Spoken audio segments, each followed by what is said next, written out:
Good morning, everyone. I hope all of you stay home and stay safe. And being a medico, it is expected from all of you that you should follow the all government protocol and all that. So today we're going to discuss about the pharmacology of the respiratory system. Now, what I plan to do so is basically we discuss the entire pharmacology of the respiratory system in my two videos. In my now today's lesson we learned the drugs used in bronchial asthma, and in the next lesson we know the other remaining part like antitussive or the drugs for the cough and so on. So let's get into today's discussion. Now, before going to discuss about the drugs that is used in the bronchial asthma, we need to know what are the characteristic feature that every patient of the bronchial asthma faced. Now, in bronchial asthma, there is contraction of the bronchial smooth muscle, that is also called by the name of bronchospasm. There is swelling of the bronchial mucosa, which is called by the name of mucosal edema. There is increased bronchial mucus secretion, as well as there is inflammation and hypersensitivity of the airways. Now, in this picture, we clearly demonstrate that there was the vessel that I have marked that is inflamed, and we can clearly appreciate that there was the swelling of the bronchial mucosa or the mucosal edema. And we can also see in this picture these are the lungs of a patient of bronchial asthma. Okay, now we also need to know the exact classification of the bronchial asthma. Okay, so bronchial asthma is basically of two types. First of all, acute asthma, and second of all, chronic asthma. And there are a rare and more life-threatening condition that is also called by the name of acute severe asthma or status asthmaticus. Okay, now before going into detail about the status asthmaticus, let us learn few important points so far acute asthma is concerned. Now, in acute asthma, we see there is episode of dyspnea as well as expiratory wheezing. In chronic asthma, it is characterized by continuous wheezing. There is breathlessness on exertion. There is enough cough production, and it's also accompanied by the mucoid sputum. Okay. Now, in acute severe asthma, it is a type of acute asthma which is prolonged with severe intractable wheezing, and it is a life-threatening condition, and we need to know the exact management of this acute severe asthma or status asthmaticus. Okay, now let us know the drugs that is used in the bronchial asthma. Now, in bronchial asthma, we basically use these 5 group of drugs, and these are the bronchodilators, leukotriene receptor antagonist, mast cell stabilizer, glucocorticoids, anti-IgE monoclonal antibodies. Okay, now in bronchodilators, there are 3 classes of drug: sympathomimetics, methylxanthine, and anticholinergics. In sympathomimetics, there is 2 classes of drug, or it is divided into 2 classes of drug. First of all, there is short-acting sympathomimetics, and second of all, there is long-acting sympathomimetics. Salbutamol or tolbuterol are within the group of the short-acting sympathomimetics, and bambuterol, salmeterol, as well as formoterol are within the group of the long-acting sympathomimetics. Now in the next category, we have groups like methylxanthine, and within this group, we have drugs like theophylline, aminophylline, etophylline, and doxophylline. Okay, now we have anticholinergic that we already studied a bit more detail in ANS chapter. Still, I'm going to discuss about these 2 drugs in brief. Okay, so these are the ipratropium bromide as well as tiotropium bromide. Okay, now in each group we need to know about basic 4 points. First of all, we need to know the mechanism of action of each drug. We need to know the exact use, that is the generalized use as well as the specialized use. We need to know the example of each drug. We need to know the side effects, the most possible and expected side effect of each drug. Now, as you see in the sympathomimetics or the adrenergic drug, they will cause the bronchodilation. that is through the beta-2 receptor stimulation, and that is actually increase the CMP formation in the bronchial muscle, and that will cause the relaxation. In addition, increased CMP in the mast cell and other inflammatory cell, that will decrease the mediator release. What type of mediator it is? It is the inflammatory mediators, all those interleukins that I want to mention over here. Now, since the beta-2 receptor on the inflammatory cell desensitize quickly, the contribution of this action gives the beneficial effect of the beta-2 agonist in the asthma, where the inflammation is chronic, is uncertain, and waste is minimal. So, by this mechanism, all the drugs of sympathomimetics under the group of sympathomimetics acts primarily, and the second mechanism that I mentioned, it is the add-on mechanism, and it is that is also helpful so far the chronic inflammation is concerned. Okay, next we need to know the detail of the salbutamol. We know that salbutamol and terbutaline, they are in the sympathomimetic group, and as I've already mentioned, they are the short-acting sympathomimetics. So salbutamol is a highly selective beta-2 agonist with minimal or less prominent cardiac side effect. Inhaled salbutamol is more selective and mostly delivered from pressurized metered-dose inhaler. Salbutamol is used to abort and terminate the attack of asthma, but it is not the suitable for the prophylaxis. Okay, salbutamol, we cannot use salbutamol so far prophylaxis of asthma is concerned. Now, hypokalemia is a possible complication other than palpitation, restlessness, nervousness, throat irritation, ankle edema that also occur with the use of salbutamol. So we need to cautious about these side effects.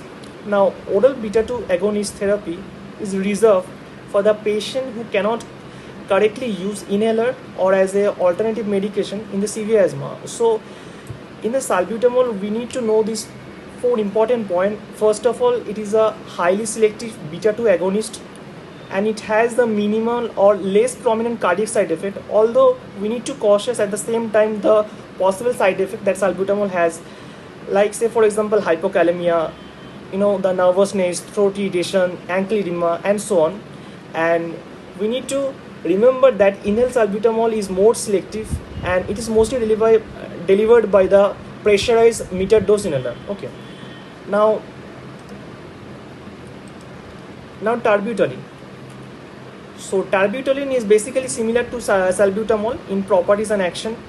These two drugs are currently the most popular drugs for the quick reversal of bronchospasm. The bronchospasm that I've already mentioned, one of those cardinal features of the bronchial asthma. So these two drugs actually currently the most popular drugs for the quick reversal of the bronchospasm. But as I've already mentioned, that it should not be used on a regular basis, or it should not be used so far prophylaxis of bronchial asthma is concerned, because the regular use doesn't reduce the bronchial hyperactivity and it may even worsen it. So it is advised that a patient on regular medication should be treated on inhaled steroids with or without inhaled long-acting beta-2 agonist. Okay, and there are also other drugs in the sympathomimetics group, and to know the route of each drug, to know the dose of each drug, those are very informative. And please go to the textbook that you feel comfortable to do so. You can refer the Essential of Medical Pharmacology, or you can go through simply Pharmacology of Medical Graduate. I have already mentioned the exact page number. Okay, so next we need to learn few important points of methylxanthine. Now, use of methylxanthine in asthma has marked diminished. We should not use methylxanthine in a frequent basis because of the two important reasons. First of all, they have narrow margin of safety, as well as there is availability of the better antihistaminic drug in our market. So why we use methylxanthine? Still we need to know the exact mechanism of action of methylxanthine, because methylxanthine is act by unique mechanism, or say for example, or better to say, it actually causes the bronchodilation by inhibiting the phosphodiesterase 3 and 4. So it is non-selective phosphodiesterase inhibitor. It also inhibiting the adrenergic receptor. Okay, it causes the anti-inflammation by the following mechanism that I have mentioned in my slide, that it actually stimulates the histone deacetylase, and that causes the increased anti-inflammatory mediators. It inhibits the production of PDO, phosphodiesterase 4. It actually induces the apoptosis of neutrophil. So in short, methylxanthine actually potentiate the action of steroids, or we can co-administer these two drugs for a better effect. But the use of methylxanthine has markedly diminished because of its narrow margin of safety, as well as we have the better antihistaminic drugs. So why we go for the methylxanthine? Okay. So next we need to know the pharmacokinetics of methylxanthine. Methylxanthine are well absorbed after oral and parenteral administration, but food delays the rate of absorption. So we need to adjust the dose of methylxanthine on base of that. They are well distributed all over the body, and they get metabolized in the liver and excreted in the urine. They even cross the placental as well as blood-brain barrier. Okay. Now, the uses and side effects of methylxanthine. We use oral theophylline in persistent bronchial asthma. So this is a very specific use. We need to memorize the specific use of oral theophylline that is used in the persistent bronchial asthma. So for the use of IV aminophylline is concerned, it is used in the acute exacerbation of the bronchial asthma. Now there are side effects. And considering those side effects, we shouldn't use the methylxanthine to that much extent. Okay. So first of all, due to inhibition of the PD phosphodiesterase 4, we face the side effect like GIT discomfort, headache, nausea, vomiting. Okay. Now as I've already mentioned that it is the adenosine receptor antagonist, so we may also face the side effect like seizures, arrhythmia, diuresis.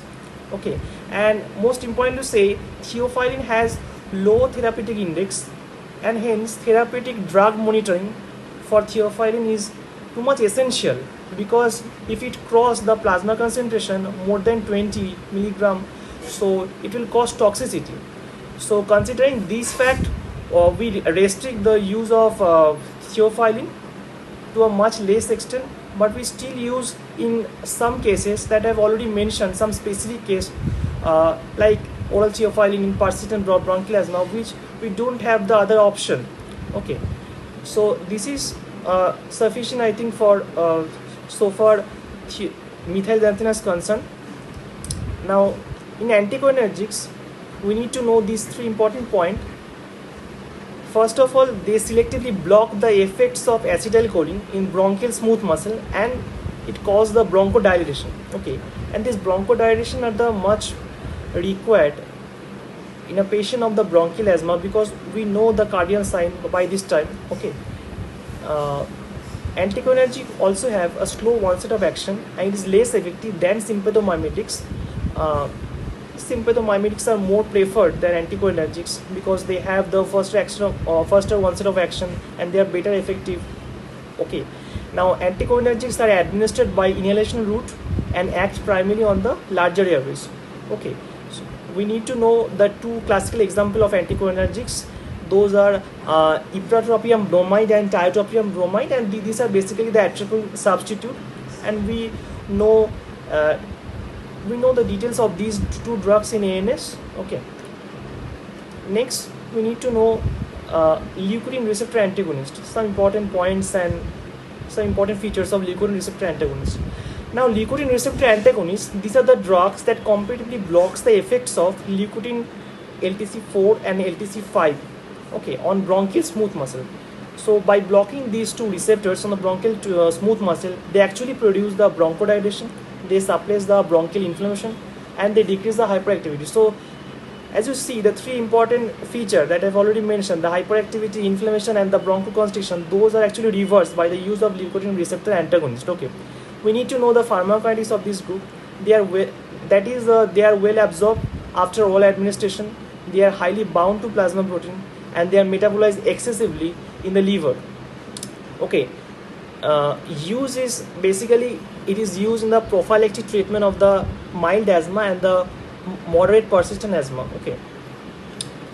Next, we need to know some important points of mast cells stabilizer. First of all, we need to know the exact mechanism of action of the mast cell stabilizer. They inhibit the release of the various mediators like histamine, like leukotrienes, like prostaglandin, like peptide activating factor by stabilizing the mast cell membrane. They also reduce the bronchial hyperactivity to some extent, but antigen antibody reaction is not affected to that much extent. Okay, so we use this mast cell stabilizer specifically in two conditions. First of all, in allergic asthma and allergic rhinitis. Allergic rhinitis is more common and it is frequently occur due to seasonal changes and all those pollen grains due to allergic. Okay, we can also use the mast cell stabilizer so far allergic dermatitis has concern, and we use as a topical route as a prophylactic agent. Okay, now there are side effects. Okay, mast cell stabilizer can produce cough, bronchospasm, headache, and nasal congestion. Okay. Now we need to know the detail of these two drugs, that is sodium chromoglycate and ketotifen in the mast cell stabilizer. And for detailed knowledge of these two drugs, you may go through any textbook that you feel comfortable to do so. Okay, but you need to know the details of these two drugs, that is sodium chromoglycate and the ketotifen. Okay. Now next, we need to know the glucocorticoids. Now glucocorticoids have anti-allergic, anti-inflammatory as well as immunosuppression action, and the exact mechanism of action is that it induces the synthesis of the lipocortin, which inhibits the phospholipase A2, and thereby it actually prevents the formation of the various mediators such as prostaglandin, thromboxane A2, and the serotonin receptor SRSA. Okay, the exact use of glucocorticoid is that there are two types of glucocorticoid basically. One, we have those inhaled glucocorticoid. One, we have those systemic glucocorticoid. Now inhaled glucocorticoid, we used this class of drug in prophylactic agent in bronchial asthma. It is also used in patients with persistent asthma who require inhaled beta-2 agonist frequently. Systemic glucocorticoids are used in the acute severe asthma and chronic severe asthma. So the uses of two types of glucocorticoids are entirely different, and we need to know the specific use of each glucocorticoids. Now there are side effects, and hoarseness of voice and dysphonia. These are most prominent side effects that we faced after using this group of drugs, that is glucocorticoids. Oropharyngeal candidiasis may also happen due to the use of glucocorticoids.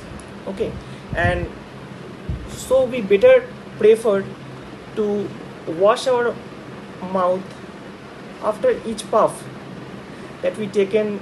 Suppose we take a puff of inhaled beclomethasone. Okay, now that is preferably through the pressurized metadose.